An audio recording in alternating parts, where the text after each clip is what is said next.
Welcome to this week's discussion on why is there so much evil? Have you ever seen such depressing news on TV as it has been for the last several years?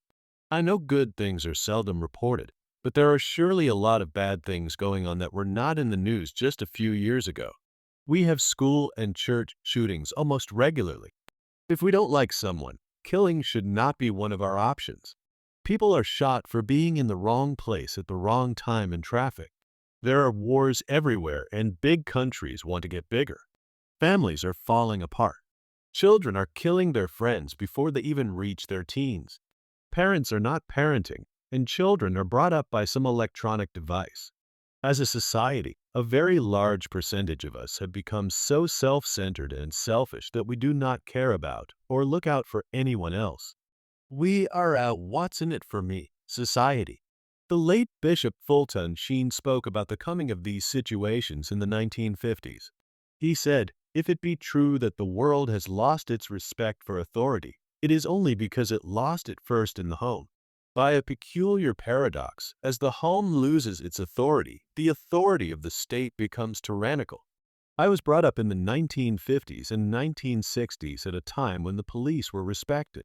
Yes, there are bad apples in some of the police forces, but the vast majority are doing their job in a great way against great odds. The criminal is back out on the street before the paperwork is finished. Laws are flexible and are not applied equally across the entire population. Why would anyone want to be a police officer?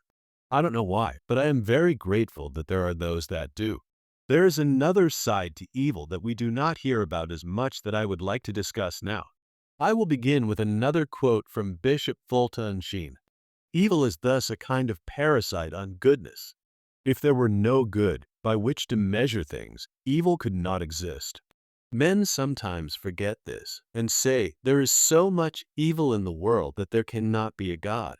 They are forgetting that, if there were no God, they would have no way of distinguishing evil from goodness.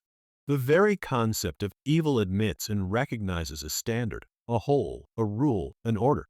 Nobody would say that his automobile was out of order if he did not have a conception of how an automobile ought to run. This is so basic. You are only considered tall if you are taller than those around you. If you are an adult of average height, and you are standing amid a kindergarten class, you are tall. If you are standing amid a professional basketball team, you are short. You cannot speed on the roads if there are no limits. If God's commandments did not tell us what is evil, all would be acceptable, and we would all live in chaos. As we continue to disregard law and order, we have what we are coming to right now. Because of the greed of some of the political leaders in control of various countries, they want to create a climate that is easy for them to take total control of the people in those countries. The first thing to do is to rid the country of churches and religion in general. If the people have faith, they believe in what is good. In this case, good is defined as taught by God through the church and the commandments. People with true faith have morals and a desire that all people should be treated humanely and fairly, and that goes against communism, dictatorships, and socialism.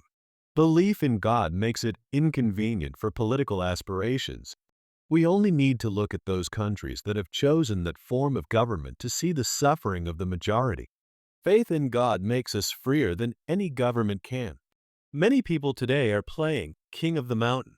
They will fight and kill those in the way to make their mountain bigger by capturing other countries under their umbrella. They will invade independent countries around them and kill whoever stands in their way. Greed creates a desire to want more of everything for self, even if people must die for them to achieve that. What can we do? Support our church with our talents and treasures. Pray for more priests and volunteers to make sure we always have a Mass to attend, sacraments to receive, and faith formation for our children and interested adults. This is a great gift that I believe we are taking for granted. We cannot become so complacent that we think that the church will never be taken away where we live, but it can. I have witnessed this in countries that I would have never thought this could happen, but it has. It is a slow process where a country will take away certain religious rights and soon the church is outlawed. This is one example that I witnessed recently while visiting France. This is a country that has provided so many great saints over the centuries. A couple can only get married at City Hall. You can have a ceremony in a church, but it is not a legal marriage. What will they take away next? We should all be grateful that we are currently free to express our faith. That freedom may not always be there. Are you taking your ability to worship God for granted? Have a blessed week. If you would like to receive a notification for these weekly discussions, please subscribe below. You can also feel free to share any comments.